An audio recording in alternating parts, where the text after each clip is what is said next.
Welcome to video 8 in a series of introductory videos for the InventorCAM CNC programming software. This video's topic is 2D iMachining. So 2D iMachining is essentially just the two-dimensional version of the iMachining Toolpath available from InventorCAM. It is a optimized pocketing toolpath. So much of what you'll see in this video is similar to the setup of the pocketing toolpath you would have seen in video 5. So we'll begin by going to our CAM part definition. And let's go to the iMachining data tab. So the rest of this window was covered in video 3 of this series, where we set up the coordinate system, the stock, the target. Like I mentioned, a lot of this is the same as just the general part setup. What you'll need to do specifically for iMachining is down here under the iMachining data. So what you're doing here is you're providing machine details and material details for your operation. So for instance, today I'll be using the Haas SS to match with my Haas SS post. And we'll go to material database and we'll make this out of 1018 steel. Now you see that there's pull down lists that I'm pulling these from. Some of the things on this list are by default included with InventorCAM, and some of them are ones that I've created or were provided to me as part of the tech support team, customer inputs and such. The way that you would actually create your own inputs is you go to Edit iMachining Database, and you'll click on New. You'll give it a name. So in this case, I'll just give it a quick name. And the highlighted information is all you need to provide for creating a machine DB entry. Machine database entry for iMachining, and that is the max speed, max feed, and max horsepower of your machine. Now you can get that from your machine supplier, you can get that from your operations manual, you may even be able to get it from your original supplier's website. This is information that exists for your machine. Likewise for the material, again, I'll just click on New, give it a quick name, and the highlighted information is all you need to provide to define the material for iMachining. In this case, the ultimate tensile strength of the material. Again, you can get this from your material supplier. You can get this from the internet.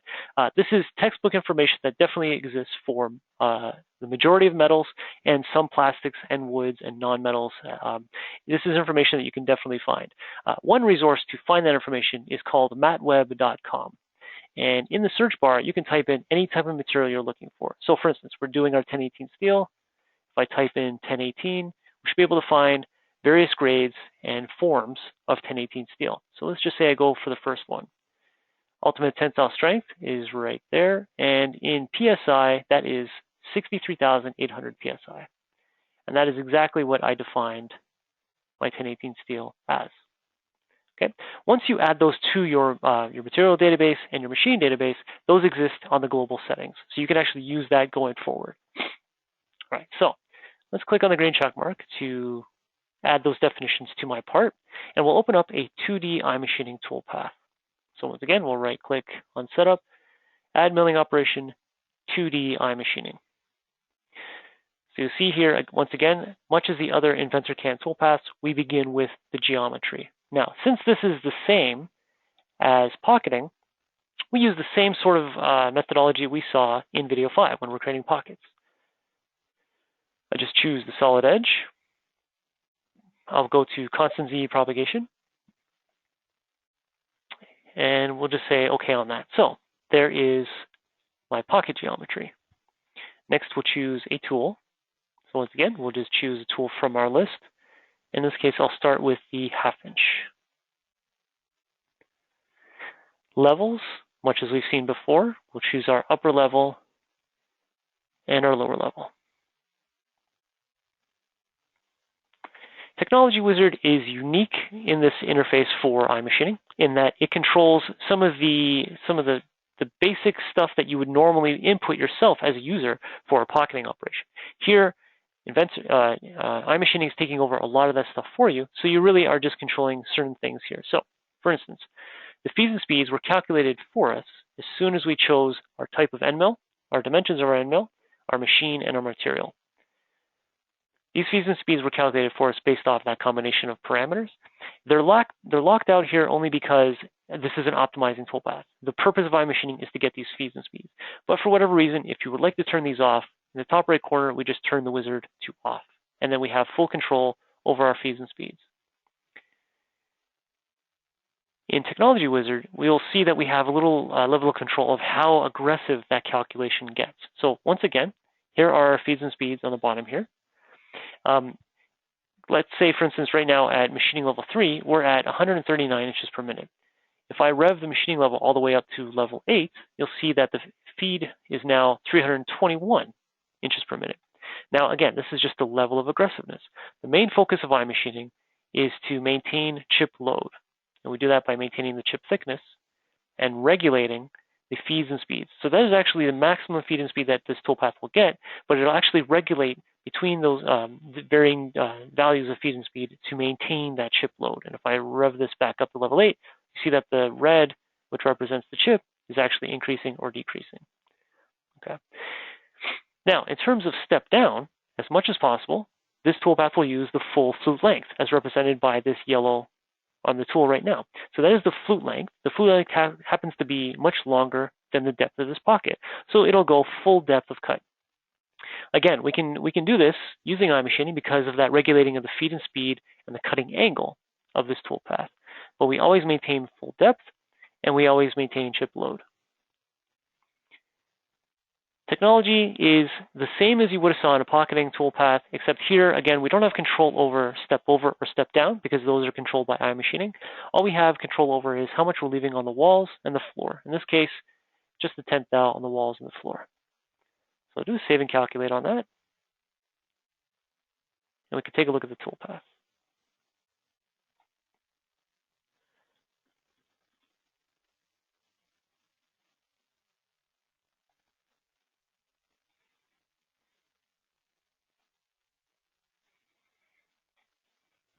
Okay, so a few things going on here. Just take a top view. Now, I have made the mistake, and I didn't include that center area there, so we're actually cleaning that out. But again, this is just general pocket geometry selection. And you can see that the 2D iMachining began with a helical entry into the part, so that by default, iMachining does that. And then from there, it begins to do what we call the morphing spiral. So it goes from that helix, and it morphs out to match the exterior edge of the pocket. As it gets to these corners, it does what we call the D-slot tricoidal. In maintaining that cutting angle as it's cutting the pocket, we actually make sure we never bury the tool. So as it gets to these sharp corners, or any kind of corner that's less than 90 degrees, it's going to start to bury the tool unless we control it. And that's what's going on here. You can see that it actually rapids out and continues to feed in at various angles to make sure it never buries the tool. So there's constant material engagement, constant material control. Now, let's just bring this back on screen here, and we'll rotate this. Now that 1/2 inch probably doesn't fit exactly in these corners. So the remaining material is in these corners here. We're going to need a smaller tool. So much as what we saw in the pocketing toolpath, we can do here as well. So I'm just going to open this back up, do a save and copy. And in the top left corner, we'll actually change this to iRest. Now, iRest is unique in that it will also do the same thing we saw in the rest operations in pocketing and profiling. It recognizes that the previous tool did a certain amount of work, and now we'll choose a smaller tool. In this case, we'll say 1/4 inch tool. And we'll see that in our Technology Wizard, because these are calculated off of the tool selection, the material selection, and the machine selection, this is also changed as well. The feeds and speeds are different, and the machining level is different. So I'm going to put this back to level 8. Under Technology, you'll see there's a third tab here called iRest. So because I did a save and copy, it automatically recognized that the previous tool was the 1/2 inch tool with these parameters. Now, if I had created this from scratch, I could just go here and say user defined and typed in my own values. But since I can choose the previous iMachining toolpaths from this list, it already automatically grabbed all that information for me. Okay, so if I do a save and calculate on that, we'll see that any remaining areas not done by the 1/2 inch tool are done by this toolpath. And you can see that just includes those corners there. If I were to use a finishing tool, let me just open this up once again, do another save and copy, and we'll go to iFinish. So with iFinish, let's say I use the same tool, and now I'm going to finish the walls.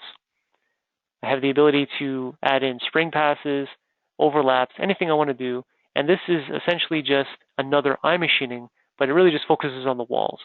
The reason I say that is because generally with iMachining, this does not look like a good finish. Traditionally, we'd like to have a nice little racetrack finish. Previous to 2016, you would have to open up a pocketing operation or profile operation just to get that nice racetrack. But if I open this back up, new to 2016 is the iRough plus iFinish. So with this same tool, if I want to do the floor, I have the option between iMachining and contour. Contour being, and actually iFinish does that as well. As soon as I click on the floor, we have the option of the iMachining finish or the contour finish.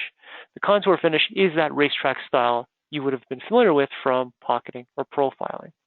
So again, it uses the same feeds and speeds, it uses the same sort of calculations, it's just the toolpath itself, the step over, is controlled by that option there. And that is new for InventorCAM 2016. Any questions on this or anything else that you see in the videos, you can always call us at 1-866-975-1115, extension 2. You can send us your parts and your questions via the ticket system at solidcamsupport.com, or stay tuned for the rest of the videos in this introductory series. Thanks for watching.